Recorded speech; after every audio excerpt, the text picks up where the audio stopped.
you to get involved as much as possible. You'll notice at the top there are two chat bubbles. You've got your normal Teams chat, and then there's a Q&A function as well. Please do use the Q&A function to ask your questions to our speakers rather than the chat, because we won't see those.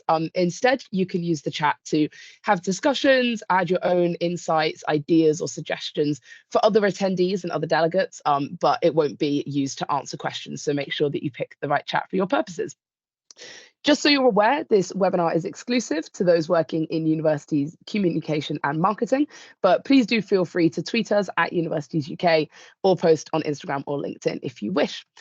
This webinar is being recorded and you'll be able to view it through Teams and our comms hub after the session. So if you do need to nip away for a second, don't worry, you'll have everything captioned and you can revisit it at your leisure.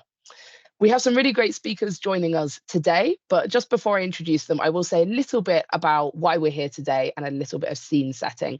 So today we'll be taking a look at the Climate Stripes campaign that was launched by the University of Reading, which really powerfully showcases data on global warming over the last 170 years. It's based on the work of one of the University of Reading's own academics, and it's a really strong visual piece that's had huge impact and coverage since its launch in 2018. I will let our experts outline all the details. I don't want to spoil the surprise, but it's a really exciting piece of work highlighting a really vitally important issue. And I'm looking forward to a really interesting conversation and presentation today. So I'll allow our speakers to introduce themselves, but do remember to send in your questions through the Q&A function. And I'll hand over to Vicky and Pete now from the University of Reading. Great, thanks so much. So hi, I'm Vicky Pearson. I'm the Head of Corporate Communications at the University of Reading. I've been there about 6 years. Reading has always had a real strength around meteorology and climate science. And so a lot of the work that we're going to be talking to you about today is a natural progression of that. But for me personally, what sits really nicely is that it sort of is very much around my personal values as well. And I think that's something we'll talk a little bit more about as we get into this, about the alignment of values and comms work and where the success comes in that. But I'll hand over to Pete. Hello everyone, I'm Pete Bryant. I've been at the university about 7 years. For the last year of that, I've been staff communications manager. Previous to that, I worked in the press office. So I had quite a lot of dealings with the stripes that we're about to sort of explain and present to you in terms of getting external coverage and everything of those. So back to you, Vicky. Thank you very much. So what we're talking about today is a lot about that interplay between research and communications and how that can often be extremely difficult, but what in this case seems to have tipped the balance to make something just incredibly popular, but also the challenges and lessons that have come with that as well.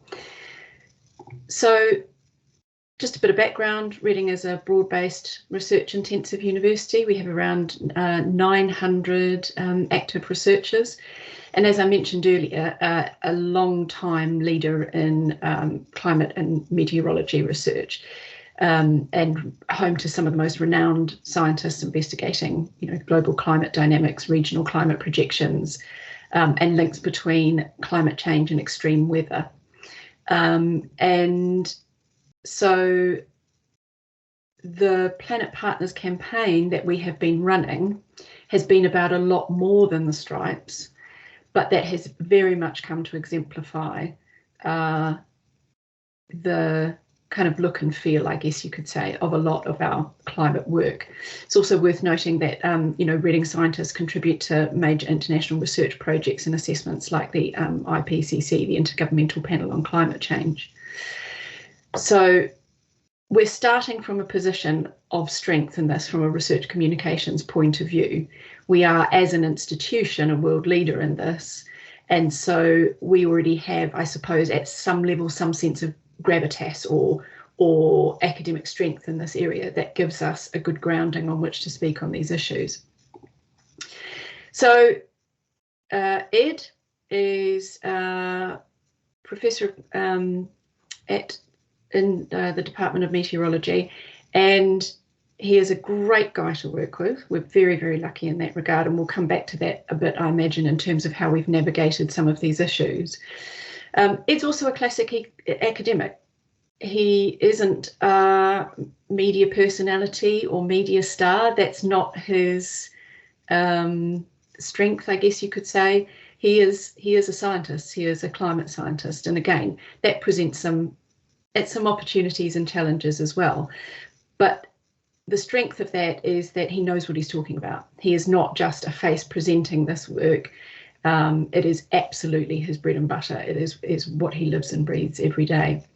So he came up with the climate visualization as part of wider work that he does around trying to develop innovative techniques to communicate climate data, and a lot of work that he does around citizen science as well. So he's a very engaged researcher.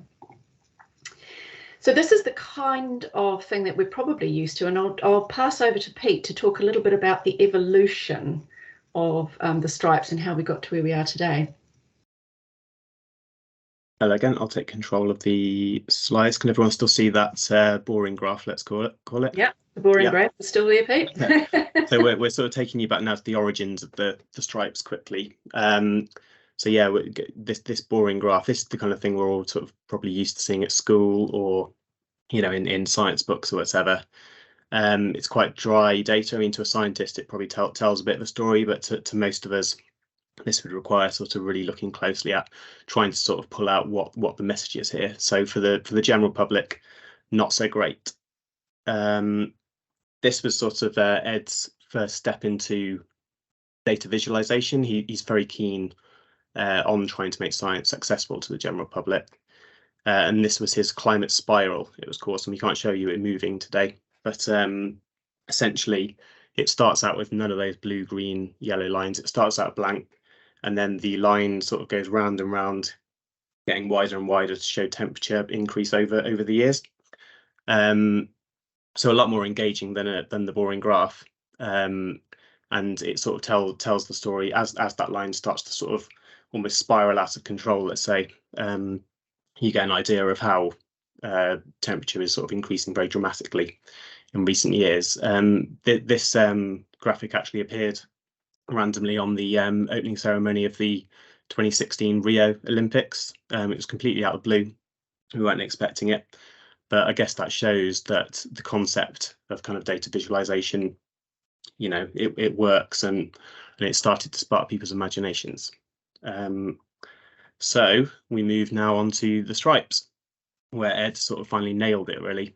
I think it's helped by the fact that blue and red are kind of universal indicators of cold and hot, basically, of temperature. But with this, again, we've moved far from the boring graph now. It's explaining temperature rise over time, and this is from about 1850 to the present day. Each stripe shows the average temperature over the period for that year, and as you can see, no words, no numbers. You can see very clearly that in recent years it's got incredibly hotter than 100 years ago. And as you can imagine, this really sort of captured people's imaginations, and everyone understood that message just in one picture without any explanation. Because obviously Ed is sort of embedded in the meteorology world, we started to see pick up amongst meteorologists around the world. Some were TV presenters, and they would start showing these stripes on their TV shows, in America or all around the world.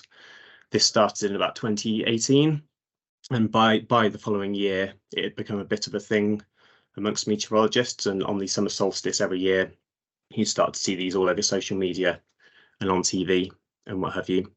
And from there, it sort of ballooned and quite organically grew. And now you'll see this on social media from non-meteorologists every year on the summer solstice, the 21st of June. And that's, I think we call it Show Your Stripes Day. I don't know whether that's worldwide parlage, but we now know it as Show Your Stripes Day each year. So as I say, a lot of that was organic, and we're going to show you some examples we've seen over the year where these stripes have popped up and been sort of picked up by the public. But with that organic growth comes the challenge of how do you then take that interest and build on it and sort of put Reading front and centre of that picture. So back over to Vicky for how we sort of turned this organic interest into a bit of a PR campaign. So, like I say, the University of Reading does have a long history in meteorology, and so this was always going to be a part of wider research communications around all of that work. And so for a long time we were using the hashtag Planet Partners to promote our climate and biodiversity related work. And so as the stripes took off, it really prompted us to think about how we could build on the concept. So it had started organically, as Pete says, but we recognised pretty early on that this was going to really present us with some opportunities to really galvanise our coverage around such a great image. So our core objectives were to drive awareness, clearly also a shared purpose with Ed, to demonstrate thought leadership, so to really raise the profile in the wider public mind of Reading as a climate university, to create engagement around sustainability, so to try and drive action, and also to develop partnerships as well, and all of this under the banner of our Planet Partners campaign. And as a result of that, through both coordinated activity, working with the press and PR office and our marketing colleagues, but also often with people as the profile of the stripes grew, going directly to Ed, it spurred a huge number of opportunities to work in partnership with others, to use the stripes to do exactly what we want it to do, which is to represent climate scientists to non-science, represent climate science to non-scientists.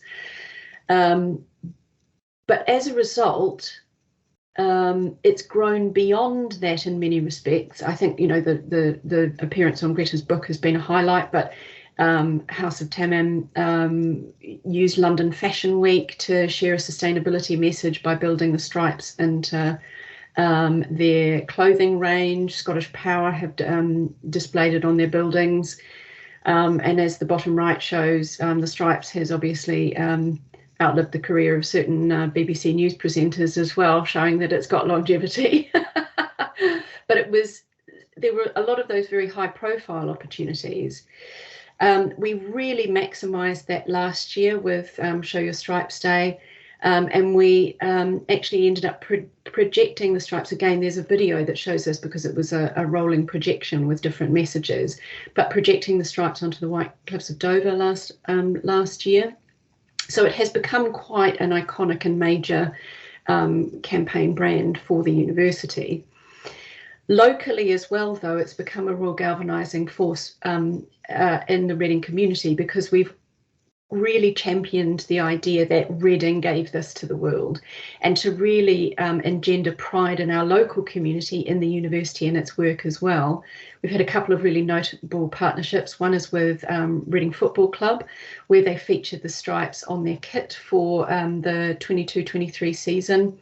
Those are the Berkshire stripes. And they have really got behind it as a way of sharing the message with their fans and reaching a much broader audience for this kind of messaging. So obviously the kit launches always get a lot of coverage, got a huge amount of coverage on Sky News, Bloomberg, BBC. They've subsequently featured in that kit in the EA Sports FIFA 23 video games. So that's just brought it to a whole different audience. And that was all made possible through partnership with Reading FC. We've done a lot of workshopping with the club itself to think about its own sustainability standing and initiatives and how it can become a greener club. And probably interest in the whole thing probably peaked, I would say, when the kit was worn in the third round of the FA Cup tie against Manchester United.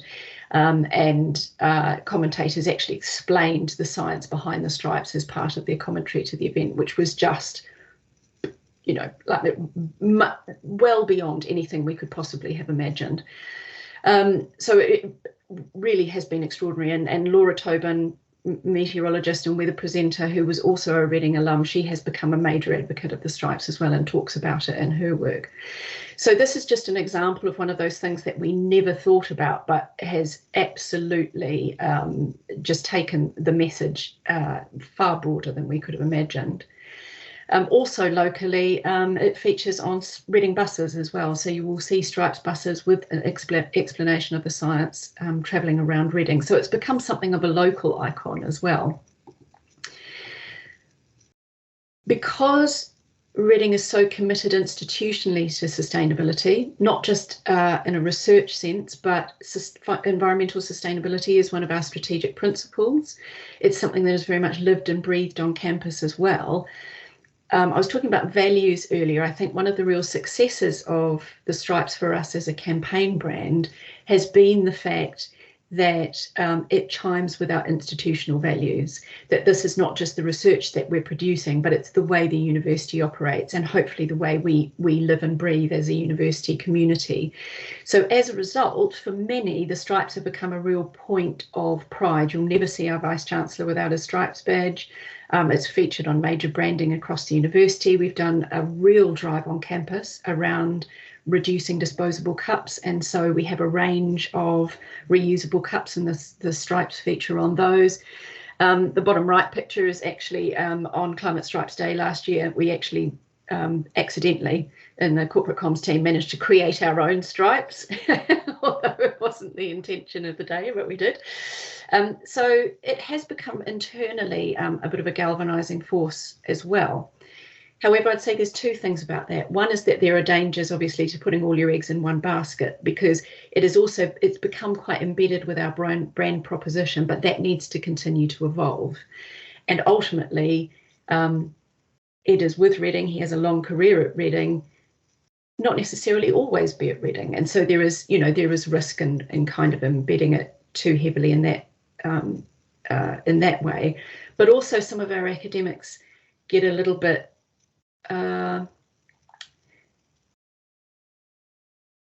not sure quite the right word, we'll go with tetchy, about the fact that climate science and the stripes get such a lot of airtime in our promotion, and that causes us some internal challenges as well. So we can talk a little bit about it later about how we're expanding the Planet Partners campaign. But it's always worth being aware of the fact that if you are pushing particular areas because they're areas of strength and they have real marketing and comms value, that sometimes the academic community can resist that promotion of particular messaging. Just very quickly, because this is all Creative Commons, the whole point of this work was that it has to grow and expand and be shared. The sharing is critical to it. It's taken on all sorts of different forms. Some we've engineered, working with Ed, and this, for example, shows regions around the world, the global temperature change over the same period. Others have been developed by other organisations. I think it was the University of Derby that was associated with this one, but this uses the same technique to demonstrate biodiversity loss, for example. And another one that recently we collaborated with WWF on, these are deforestation stripes. So in collaboration with Reading, ZSL, and again with Derby, this is about demonstrating using exactly the same visualization technique, other elements of biodegradation. So I'll hand back to Pete now, and I'm just going to disappear for a second because I might be about to lose power on my laptop. So if my head disappears, it's because I'm plugging in. Yeah, I'll whiz through this so we can get over to the big questions. But we mentioned these stripes have started popping up here, there, and everywhere. Perhaps unsurprisingly, as I say, in the meteorology community, very popular. This is an image from COP25 in 2019. We've seen it in future exhibits and side events, as well as at COPs since then. Obviously, protest as well. This was an Extinction Rebellion protest, and obviously achieved a bit more of a successful human stripes than we did in our office there. But it's one example actually where protest groups might be someone who might adopt something like this. And as Vicky said, we want this to be freely available to everyone. But occasionally, if a group might pick it up where we get internal questions like, is this the kind of group you want to be, associating with the stripes? You just sort of have to live with it, say it's out there for everyone, and everyone can engage with it however they want. I wouldn't say Extinction Rebellion are a particularly good example of that, but if say Just Stop Oil, with the divisive sort of narrative around that group, if they were to pick them up, those questions might come up. But we've taken a very sort of hands-off approach, essentially. A big surprise in 2019, Reading Festival on the main stage. Stripes were in 20-foot high on screens. It's a band called Enter Shikari, who've been very vocal on climate change, and they're now sort of best buds with Ed and use it in several concerts. In the political world, in the US, the House Select Committee on the Climate Crisis used the stripes on the logo, as you can see there. We've also seen that US senators in 2020 wore the stripes badges to Trump's State of the Union address, as sort of a statement against the sort of negative narrative around climate change at that time. This was a bridge in Leipzig in Germany. So this followed the crowdfunding campaign. We saw this pop up in 2022. And then a whole montage there. We've got beer cans, nappies, toenails, the lot. We've seen some surprising and brilliant examples of the stripes being adopted. And as I say, completely organic and not something we can control really. But what we could control, we did. And I think that the PR campaign has been really good and is continuing. So that's it from us, Abby. So if I think you've got some questions, and then we can take questions from everyone. Yeah, great. Thanks so much, Vicky and Pete. That was really, really interesting and really insightful oversight at the at everything that's been done with this campaign. I think what's really exciting about it is how much it's spiraled kind of from this one scientist creating these, brilliant and visually appealing visualizations into something that's much bigger than that.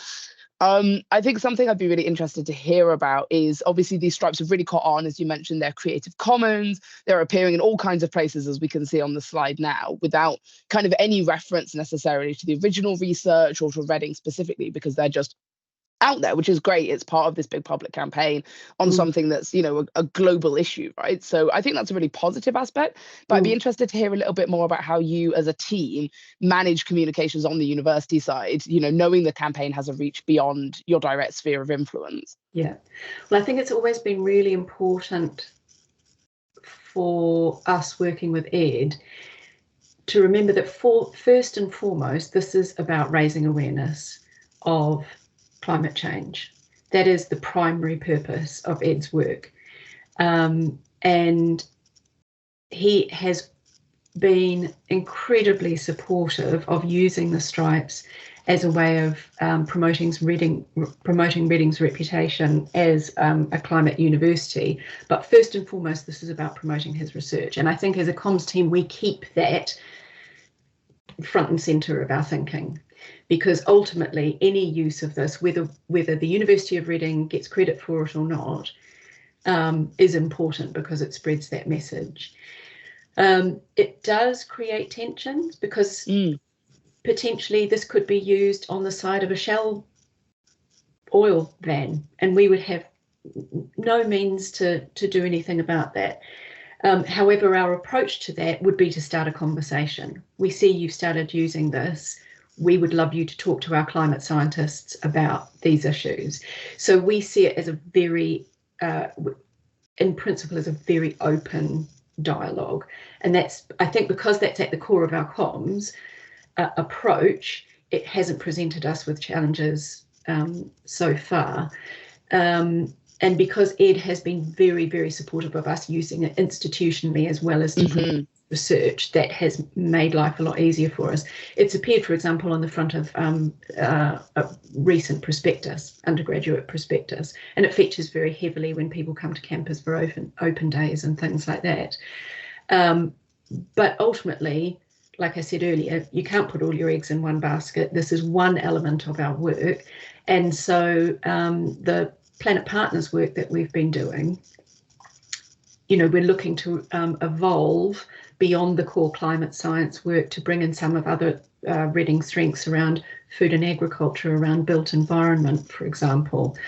There are other areas where we excel, and so it's about striking a balance to ensure that all of those things benefit from the stripes, I guess. I once heard many years ago, the head of comms at Manchester said that one of the bits of feedback they got was from someone in humanities who said that the best thing that ever happened to the humanities at Manchester was graphene, because it became the thing that they could take the university's name and reputation of. It raised their profile, and that was to the good of the entire institution and all of its academics, whether they worked in that area or not.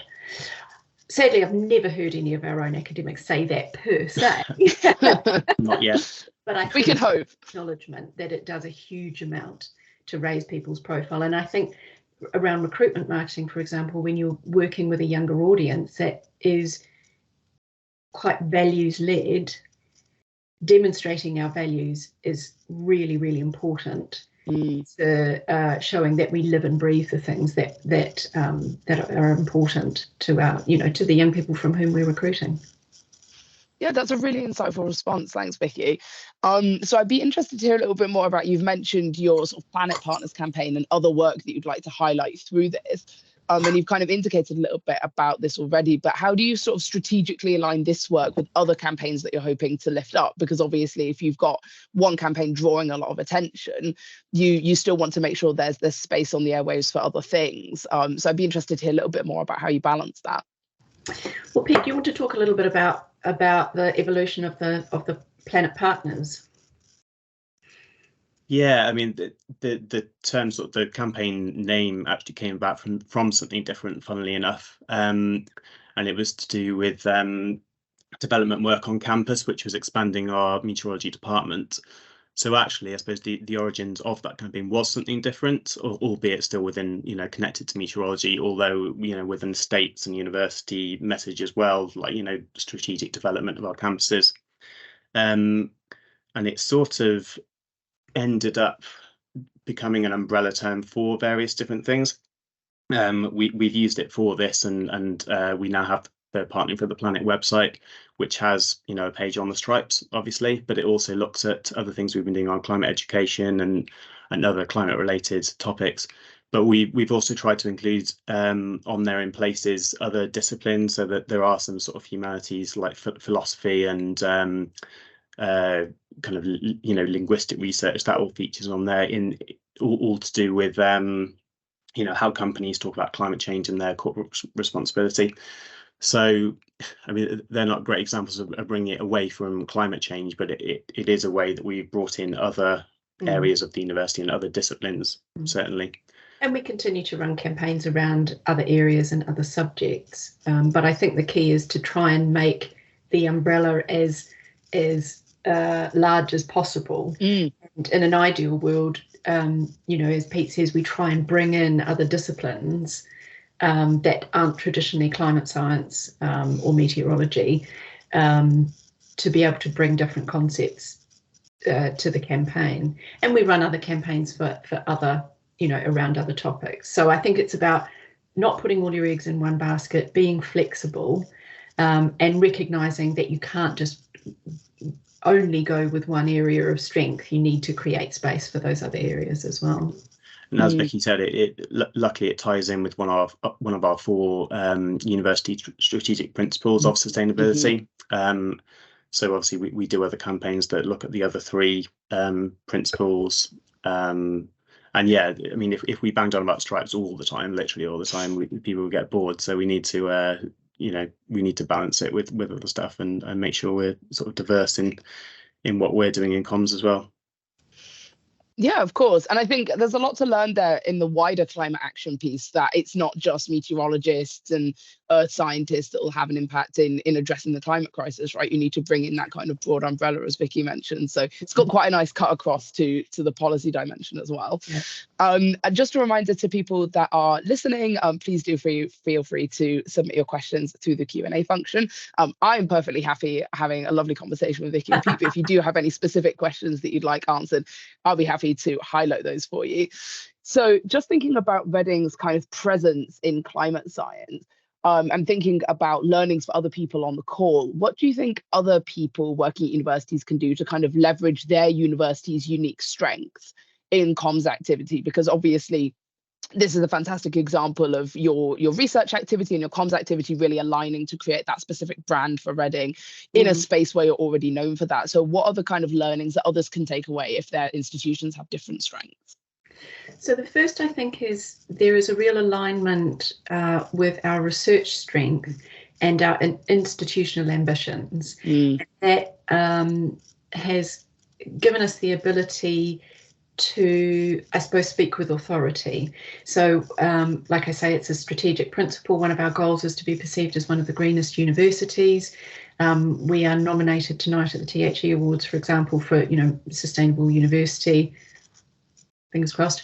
I think because we live by the principles that we are espousing, I think bringing together both that institutional value and research content allows us to leverage a lot more from it. The other thing is it's incredibly hard that even if it is an existing strength on an absolute zeitgeist topic like this that is utterly relevant, getting cut through is incredibly difficult. And while the stripes are incredibly well known in the meteorological world and amongst climate campaigners, within our university community as well, it's really important to remember that a lot of people have still never heard of them. Or have seen them but don't know what they are, or have never seen them at all. And so this is absolute multi-year activity.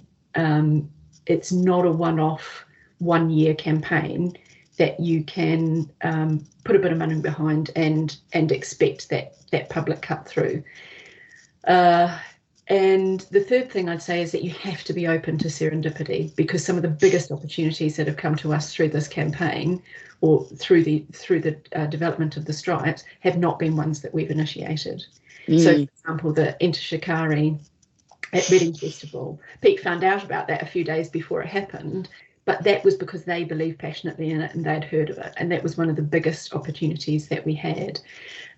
We tried really hard around the Biden election to sell in, because we had seen uptake from senators in the US of the stripes badges. We tried really hard to sell in to them about, the university and the wider messaging, and it just didn't really land.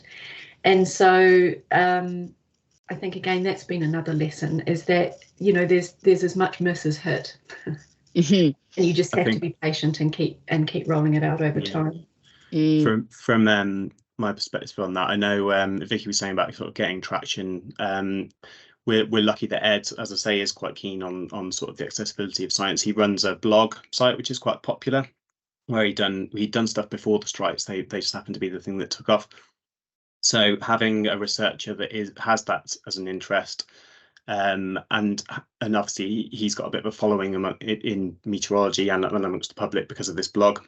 So he had that sort of first step where he had a good concept, and he had that first step of being able to get it out amongst communities that would then share it, and it could sort of grow. So having a researcher that has that first community that you can grow from, I think is a good idea. But then ultimately just having an engaging story. I think everyone on this call will know, some stories do well, some don't in the world of PR. And just having something with that engaging ingredient, if you like, that can take off, and then having, like I say, having the route to really sort of start to get that out there. I think really that's the secret, isn't it? Yeah, absolutely. I think that storytelling piece is so important. I think that's why that data visualization has caught on so effectively, because everyone who's worked in, as someone with more of an analysis background myself, as anyone that's worked in data visualization knows, you can create the most beautiful graph on the planet, but if it doesn't tell a story, it's not going to catch on. No one's going to care. They're just going to flip to the next thing. And if it's too obtuse or too data dense as well, that can really put people off as well. And I think the simplicity is what's so effective about it, right? So we've had a question about how the Creative Commons element actually works. So obviously you don't need to ask permission in order to use it from the University of Reading. Is that something that, so in terms of credit sharing, is that something, for example, if you see someone that's gone out and used it, you know, like Enter Shikari, for example, who are a band I've heard of, definitely from my teenage years, I recognize that name. You know, they don't need to ask permission, but is that something where you might reach out to them and say, hey, this is actually from one of our researchers? Do you seek credit sharing around that? Is that something that you would, an approach you would take? We're quite lucky, aren't we, Vicky, that I think most of the press coverage has been good enough to not only mention Ed, but also the University of Reading. We've been quite lucky. But I was going to say earlier, Show Your Stripes Day, really, Reading gets very little mention on that day. The stripes go everywhere, but Reading is nowhere almost. We just have to sort of reassure ourselves that that global attention of the research reflects on the institution. And I think if we saw it being used in a way that we felt was entirely inconsistent with the messaging or with the values, we might take that up. I think realistically, though,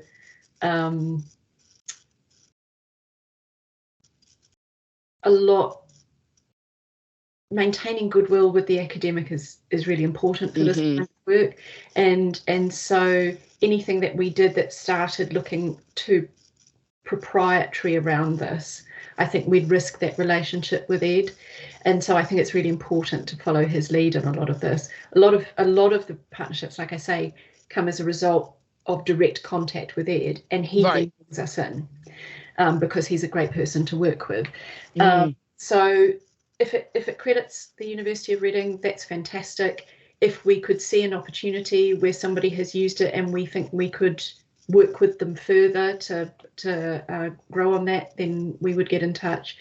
But I think it would, for the most part, its life is its life, and we take both the serendipitous wins and the disadvantages. It swings and roundabouts, isn't it? You make something publicly available and free to use, and you're not going to have that control. And I think the stripes wouldn't be in half the places they are now had we tried to handhold and manage all of that. But obviously then, on the flip side of that, you do risk not being credited, and we've made the decision that we would never reach out and demand that kind of control, because we know the organic sharing is part of the key to its success. Yeah, and I guess given that the campaign has that wider aim of awareness raising for climate change, right, and around, you know, actions that people can take, that's going to probably informed your decision to make it Creative Commons, along, I'm sure, with Ed's input as well. So do you have any tips or any thoughts on things that other institutions might be able to do to kind of highlight important causes? So obviously in this case, you've, you know, with the background of climate science and with Ed's research, that's the angle that you've taken, and it's a huge pressing global issue that's clearly shaped some of your decisions around the campaign. So your decision to make a Creative Commons, for example. So do you have any thoughts on how other institutions doing really important work in very different areas, what they can do to highlight important causes in that work? So again, I think that consistency with institutional values is important. If there's any daylight between the values you're espousing and the way your institution operates, I think that's a real weakness. There is definitely something to be said for visuals. This work would never have developed in the way that it has if the visuals weren't so strong. And so I think whatever you're doing, some kind of easily shareable visual identity just paves the way a little bit more easily to share your message. We're lucky that we've got a great relationship with Ed.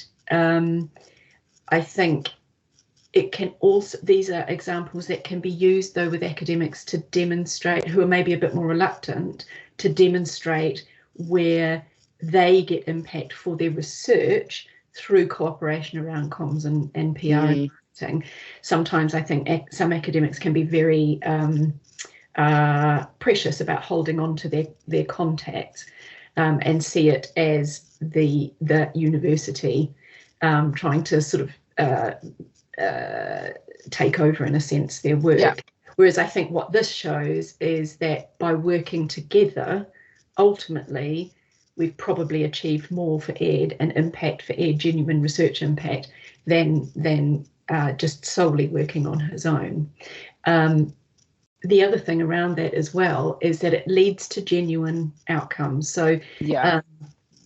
Our head of school for meteorology, not involved with the stripes, but based on the reputation that Reading has really built around this, he has worked with our marketing and PR teams to make Reading a leader in climate education for young people.